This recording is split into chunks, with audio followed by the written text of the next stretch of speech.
C'est dur, vraiment dur, mais je remonte petit à petit des concurrents. Dans le jargon de la course à pied, on appelle ça ramasser les morts. Pas très joli comme terme, mais tellement explicite. Même si on est dans le dur, le fait de remonter les concurrents les uns après les autres donne de la motivation et nous fait presque oublier la douleur. Nous sommes le dimanche 27 avril 2014. Laisse-moi te raconter mon semi-marathon d'Annecy. 3 semaines avaient passé depuis le 10 km de Grignon. J'avais bien récupéré et me sentais prêt à faire une belle course. Je suis accompagné de Lucille, une amie qui s'est mise à la course à pied et qui est venue de Megève pour m'encourager. J'ai déjà couru un semi, c'était en 2006, à Corbeil-Essonnes. J'avais fait 1h31 et 41 secondes. À l'époque, j'étais content de ma course, mais aujourd'hui, je veux passer sous les 1h30. 1h30 au semi, ça correspond à courir à un peu plus de 14 km/h. Et 14 km/h, ça revient à passer chaque kilomètre en 4 minutes et 16 secondes. C'est ce rythme qu'il me faudra tenir. J'ai décidé de suivre le meneur d'allure. C'est une première pour moi. J'ai toujours construit mes courses tout seul. Un meneur d'allure, c'est un coureur d'un bon niveau, qui maîtrise parfaitement les allures et qui a pour but d'arriver à la fin de la course en un temps bien précis.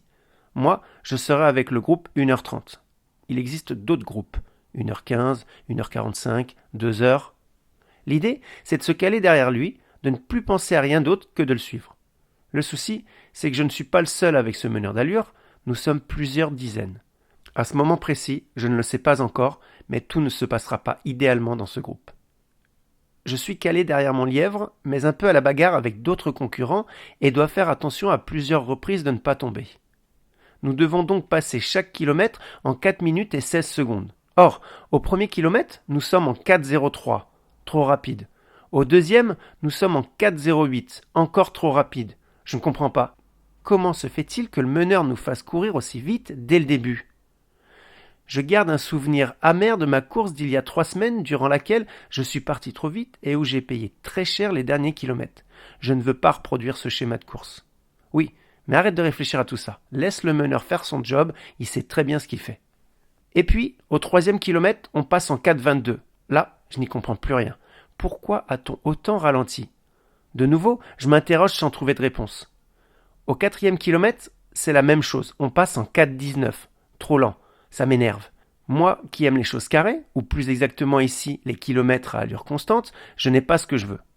Une petite accélération, quelques pas sur le bas-côté de la route, et voilà que je passe devant tout le groupe. Pour dire vrai, je dépensais trop d'énergie à faire ma place dans ce groupe, et associé au fait que l'allure n'était pas constante, je me dis que je vais très bien m'en sortir tout seul. Je prends le rythme qui me convient le mieux.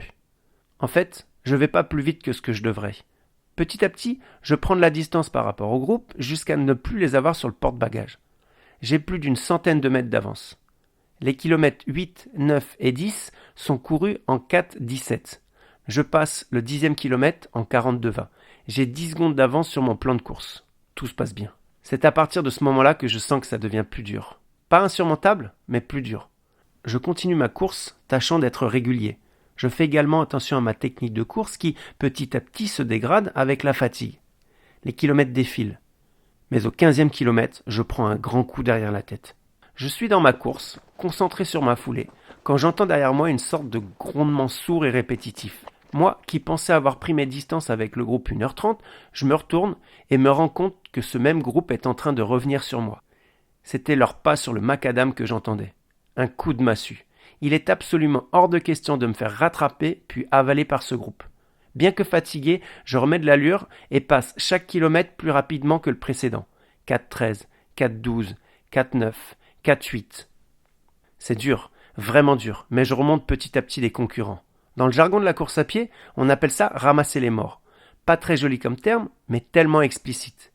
Même si on est dans le dur, le fait de remonter les concurrents les uns après les autres, ça donne de la motivation et nous fait presque oublier la douleur.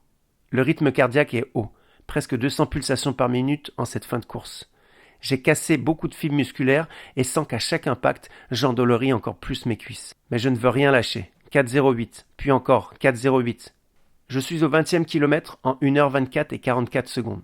À ce moment précis, je suis absolument incapable de calculer en combien de temps je passerai la ligne. D'autant plus qu'il ne reste pas 1 kilomètre, mais 1 kilomètre et 100 mètres. Et ces 100 mètres, il faut bien les prendre en compte. Parce que lorsqu'on arrive totalement sec, on a juste envie de s'arrêter, pas de rajouter 100 mètres à courir. Je continue à remonter les coureurs. Nous sommes désormais au paquier. L'arche d'arrivée est visible. Je change encore de rythme. Mon cœur va exploser. 215 pulsations indiquent ma montre. Je sprinte pour dépasser encore 2 coureurs et franchis la ligne. Je m'affale au sol et tente de reprendre mon souffle. Il me faudra presque 10 minutes pour réussir à me relever et marcher vers Lucille. Elle me félicite et a le sourire aux lèvres. Moi aussi. Je suis vraiment content de ma performance. Les 1100 mètres de la fin de course ont été parcourus en 3,51. J'arrête ma montre qui m'indique 1h28,33. Contrat rempli. Je suis passé sous les 1h30. Par contre, les cuisses ont pris cher. Les mollets aussi. Les 3 jours suivants, je marcherai en sentant à chaque pas mes muscles endoloris. J'avais réussi à faire un bon temps il y a 3 semaines lors du 10 km de Grignon. Je viens de faire un super temps sur ce semi-marathon. Ma préparation pour l'Ambraman est bonne. Je vais continuer sur cette lancée et m'alignerai sur cet Ironman avec le plein de confiance pour faire quelque chose de bien. Mais ça, c'est une autre histoire.